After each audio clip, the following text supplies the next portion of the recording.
உலகம் முழுக்க பரவி வாழும் தாய் தமிழ் உறவுகளுக்கு அன்பு வணக்கம். உலகம் முழுக்க தமிழர்கள் பரவி வாழ்ந்தாலும் தமிழர்களுக்குன்னு சொல்லப்படக்கூடிய மரபு வழி தாயகம் ரெண்டு. ஒன்று ஈழம், மற்றொன்று தமிழ்நாடு.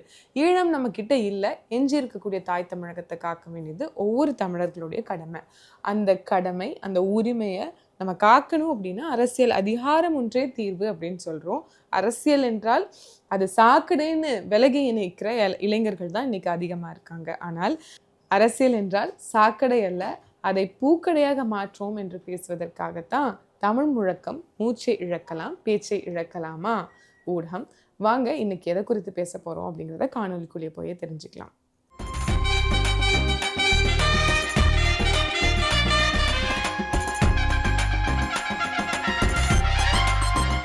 உங்க எல்லாருக்குமே தெரியும், அண்மை காலங்களா என்டிஏ சார்பிலையும் ஐஎன்டிஐஏ கூட்டணி சார்பிலையும் துணை ஜனாதிபதி யாரு அப்படிங்கிற தேர்வை ரொம்ப மும்முரமாக தேர்வு பண்ணிக்கிட்டு இருக்காங்க. அது குறித்த பேச்சுகள் எல்லாம் போகுது.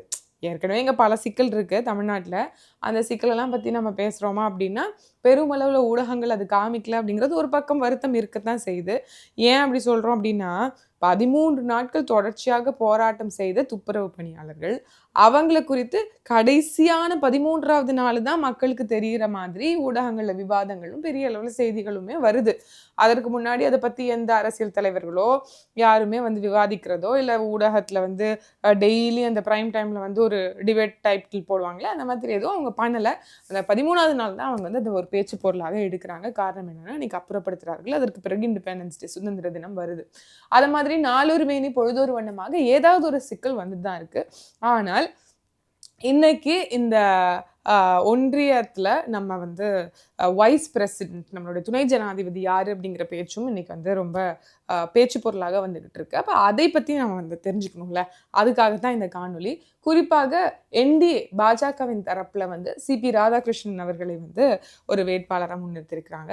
அதே மாதிரி ஐஎன்டிஐஏ கூட்டணி தரப்பில் ஏற்கனவே நீதிபதியாக இருந்த சுப்ரீம் கோர்ட்டினுடைய உச்சநீதிமன்றத்தினுடைய நீதிபதியாக இருந்த சுதர்ஷன் அப்படிங்கிறவரை நாமினேட் பண்ணி வச்சிருக்காங்க. உங்க எல்லாருக்கும் தெரியும், அண்மையில் ஜக்தீப் தன்கர் அப்படிங்கிறவர் தான் நம்மளுடைய ராஜ்யசபா ஸ்பீக்கர் ப்ளஸ் அது மட்டும் இல்லாமல் அவைத்தலைவராக மட்டும் இல்லாமல் நம்மளுடைய துணை ஜனாதிபதியாகவும் இருந்தார். எந்த ஒரு நிபந்தனையற்ற காரணங்களும் இன்றி அவர் அவருடைய பதவியை விலகிட்டார். யார் இந்த சிபி ராதாகிருஷ்ணன்? நீங்கள் எல்லாரும் அது கேள்விப்பட்ட பெயராகத்தான் இருக்கும். காரணம் என்ன அப்படின்னா, ஒரு காலத்தில் குறிப்பாக 1999 காலகட்டத்தில் இந்த மண்ணில், தமிழ்நாட்டு மண்ணில் முதல்ல பாஜகவை காலூண்ட வேரூண்ட வைத்தது நம்மளுடைய பெருமதிப்புக்குரிய திராவிட முன்னேற்ற கழகம் அப்படிங்கிறது உங்கள் எல்லாருக்குமே தெரியும். அப்படி பாஜகவும் திமுகவும் ஒரே கூட்டணியில் இருந்த போது ஐயா நல்லக்கண்ணு அவர்கள் அதிமுக சிபிஐ என்கின்ற இந்த கூட்டணியின் ஒரு பிரதிநிதியாக ஒரு வேட்பாளராக களமிறங்கினார். அந்த வேட்பாளருக்கு அகேன்ஸ்டா திமுகவை சார்ந்தவர்கள் சிபி ராதாகிருஷ்ணன், பாஜக கூட்டணியிலிருந்து சிபி ராதாகிருஷ்ணன் அவர்களை முன்னிறுத்தி அவரை வெற்றி பெற வச்சாங்க. அதாவது மனித புனிதர், அரசியல்ல எவ்வளவு பெரியவர்களாக இருந்தாலும், எவ்வளவு டிஃப்ரென்ஸ் ஆஃப் ஒப்பீனியன், மாற்று கருத்துடையவர்களாக இருந்தாலும், எதிரிகளாகவே இருந்தாலும் ஐயா நல்லக்கண்ணுவை மதிக்காத ஒருவர் இருக்கவே முடியாது.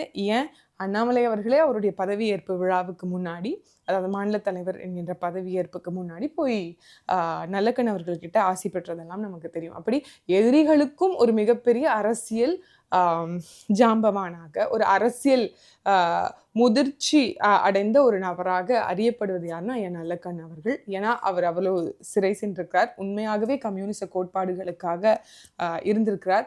இன்னைக்கும் மாசற்ற ஒரு மனித புனிதராக ஒரு அரசியல் தளத்தில் வாழ்ந்து வலம் வரக்கூடிய ஒரு நபர்.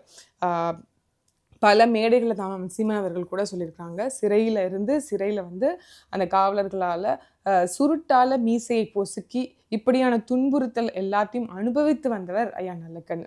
ஆனால் அவரையே வீழ்த்தியது திமுக, இந்த பாஜகவோட கூட்டணி வச்சு அந்த காலகட்டத்தில். அப்படி இருக்க சிபி ராதாகிருஷ்ணன் ஐயா அவர்கள் கிட்டத்தட்ட 1996 பாஜகவினுடைய மாநில தலைவராக இருந்திருக்கார். அதுக்கப்புறம் 2004லேருந்து 2007 காலகட்டத்தில் வரைக்கும் ரத யாத்திரையெல்லாம் பண்ணியிருக்காரு. பாஜகவினுடைய மாநில செயலாளராக இருந்திருக்கிறாரு. அதே மாதிரி 2023 ஜார்க்கண்ட் மாநிலத்தினுடைய கவர்னராக இருந்திருக்கிறார். அதற்கு பிறகு 2024 கடந்த ஆண்டு மகாராஷ்டிராவுடைய கவர்னராக இருந்திருக்கார். 2016லேருந்து 2019 வரைக்கும் கயிறு வாரிய தலைவராகவும் ஒன்றிய அரசால் நியமிக்கப்பட்டிருக்கார். அதே மாதிரி ரொம்ப ரொம்ப முக்கிய விஷயம், பாஜகவின் சார்பில் 2 முறை பாராளுமன்ற உறுப்பினராக கோவை நாடாளுமன்ற தொகுதியில் சார்பாக சிபி ராதாகிருஷ்ணன் அவர்கள் இருந்திருக்கார் அப்படின்றது குறிப்பிடத்தக்கது. இதெல்லாம் ஒரு பக்கம் இருக்க, எப்படி இவங்க வெற்றி தோல்வி நியமிக்கப்படுது அப்படின்னா, மெஜாரிட்டி எம்பிஸ் யாருக்கு வாக்கு போடுறாங்களோ அவங்களுக்கு குறித்து தான். உங்கள் எல்லாருக்கும் தெரியும், இன்றைக்கி பிஜேபி நிதிஷ் நாயுடு டிபெண்ட் அலையன்ஸில் இருக்குது. அவர்களோட அலையன்ஸில் இருக்கும்போது அவங்களுக்கு பெரும்பான்மை இருக்குது. கிட்டத்தட்ட 312 பேர் அவர்களுக்கு சார்பாக வாக்கு போட்டாங்க அப்படின்னா அவர்களுடைய தரப்பு வேட்பாளர் வெற்றி பெறுவாங்க. வரக்கூடிய செப்டம்பர் 9 தேர்தல் இருக்குது. நாளை மறுநாள் 21ஆம் தேதி வேட்புமனு தாக்கல் செய்கிறாங்க. அதில் சுதர்ஷன் ரெட்டி அவர்கள் சுப்ரீம் கோர்ட்னுடைய சீஃப் ஜஸ்டிஸாக இருந்திருக்கிறாங்க. நீண்ட காலங்களாக அவர் குவஹாத்தியில், அதே மாதிரி ஆந்திர பிரதேஷில் பல கோர்ட்டில் அவர் ஜட்ஜாக ஒர்க் பண்ணியிருக்கிறாரு அப்படிங்கிறது தான் குறிப்பிடத்தக்கது. இதில் செய்தி என்ன, நம்ம கவனிக்க வேண்டியது என்ன அப்படின்னா, ஐஎன்டிஐ கூட்டணி மல்லிகார்ஜுனா கார்கே தலைவர் அவர் அவங்களோட சார்பில் சுதர்ஷன் ரெட்டி அவங்கள முன்னிறுத்தியிருக்காங்க. எல்லாரும் நிபந்தனையற்று அவருக்கு ஆதரவு தெரிவிப்பாங்கன்னு சொல்லியிருக்கிற இதே வேளையில் நம்மளுடைய தமிழ்நாட்டிலேருந்து மதிமுக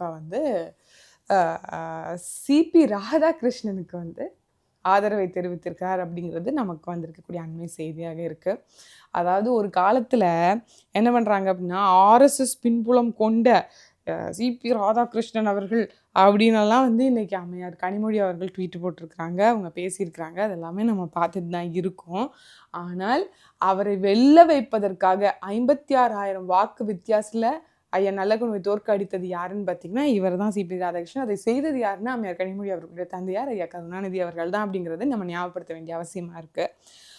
அதே போல் இன்னைக்கு மதிமுகவினுடைய தலைவர் ஐயா வைகோ அவர்கள் சிபி ராதாகிருஷ்ணன் அவங்களுக்கு நிபந்தனையற்ற ஆதரவு கொடுக்குறாங்க அப்படின்னா, திமுகவுக்கும் அதிமுகவுக்கும் இன்னைக்கு என்ன மாதிரியான ஒரு உடன்படிக்கை இருக்குது அப்படின்னா, அவங்களுக்கும் சப்போர்ட்டிவாக இருக்கணும்னா இருக்கும். பட் ஆனால் வெளிப்படையை காமிச்சிக்க முடியாது பார்த்துக்கோங்க. ஏன்னா இன்னைக்கு பாஜகவை எதிர்க்கிறோன்னு பேசிக்கிட்டு இருக்காங்கல்ல. அதனால் இந்த மாதிரி கூட இருக்கிறவங்க எல்லாரும் சிபி ராதாகிருஷ்ணன் அவர்களுக்கு என்ன சொல்ற சப்போர்ட் சிஸ்டம் கொடுத்துட்டு நாங்கள் மட்டும் சப்போர்ட் பண்ணல அப்படிங்கிற மாதிரி ஒரு தோற்றத்தை வெளியிருந்து காமிக்கிறாங்க அப்படின்னு தான் நம்ம பார்க்க வேண்டியதாக இருக்குது.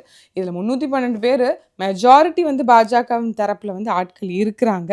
கிட்டத்தட்ட 391 எம்பிக்கள் ஆல்ரெடி பாஜகவை சார்ந்தவர்கள் எல்லாம் இருக்கிறாங்க ஓட்டு போட்டு வெற்றி பெறதுக்கு. ஆனால் அதையும் தாண்டி அவர்களுக்கு இந்த வாக்கு வருவதற்கான ஒரு நிறைய வாய்ப்பு இருக்குது. காரணம் என்ன அப்படின்னா, இன்னைக்கு மதிமுக சொல்லியிருக்கு, நாளைக்கு விசிக தலைவர் சொல்லுவாங்க, இல்லை அவங்க ஐஎன்டிஐ கூட்டணியில் தமிழ்நாட்டிலேருந்து இருக்கக்கூடிய கட்சிகள் சொல்கிறதுக்கு அதிக வாய்ப்பு இருக்குது அப்படிங்கிறது தான் நம்மளால் பார்க்க முடியுது. அதனால் இவங்க ஏற்கனவே இருந்தாங்க, இத்தனையோ வைஸ் பிரசிடென்ட்ஸ் போயிருக்கிறாங்க, பிரசிடென்ட்ஸ் இருந்திருக்கிறாங்க. பட் உண்மையாகவே இன்றைக்கி என்ன மாற்றம் இருக்குது அப்படின்னு கேட்டோம் அப்படின்னா, அப்படிலாம் ஒன்று நடக்கலை அப்படின்னு தான் சொல்லணும். ஏன்னா இந்த நாடே பிரதமர் வித்துட்டாரு அப்படிங்கிறத பல மேடைகள் நம்ம சொல்லிக்கிட்டு இருக்கோம். குறிப்பாக நம்ம ஒரு தரகராக ஆயிட்டாரு நம்மளுடைய பிரதமர். இந்த நாட்டுக்கு வெளிநாட்டுக்கு போயிட்டு எங்கள் நாட்டில் இது இருக்குது, எங்கள் நாட்டில் நிலவளம் இருக்குது, நீர்வளம் இருக்குது, மண் வளம் இருக்குது, காட்டு வளம் இருக்குது, கனிம வளம் இருக்குதுன்னு சொல்லி எல்லாத்தையும் கூறு போட்டு விற்கிறவர்களுக்கு பேர் தரகர்கள், புரோக்கர்கள் அப்படிங்கிறத பல இடங்களில் சொல்லியிருக்கோம். அப்படி நாடே விற்று போயிடுச்சு.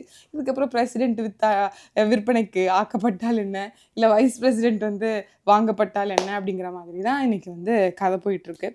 இருந்தாலும் இதை குறித்து ஒரு பேசிக் இன்ஃபர்மேஷன் நம்ம எல்லாருக்குமே தெரியணுமே அப்படிங்கிறதுக்காகத்தான் சுதர்ஷன் ரெட்டி யார் மற்றும் சிபி ராதாகிருஷ்ணன் யார் அப்படிங்கிறத தகவலுக்காக தமிழ் முழக்கம் மூச்சை இழக்கலாம் பேச்சை இழக்கலாமா ஊடகம் வழியாக சொன்னேன்.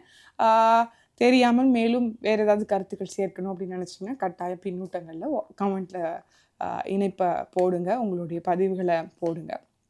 தொடர்ச்சியாக உங்களுடைய ஆதரவை நாம் தமிழர் கட்சியினுடைய சார்பில் நடத்தக்கூடிய தமிழ் முழக்க மூச்சை இழக்கலாம், பேச்சை இழக்கலாமா ஊடகத்துக்கு உங்களுடைய ஆதரவை தெரிவிங்க.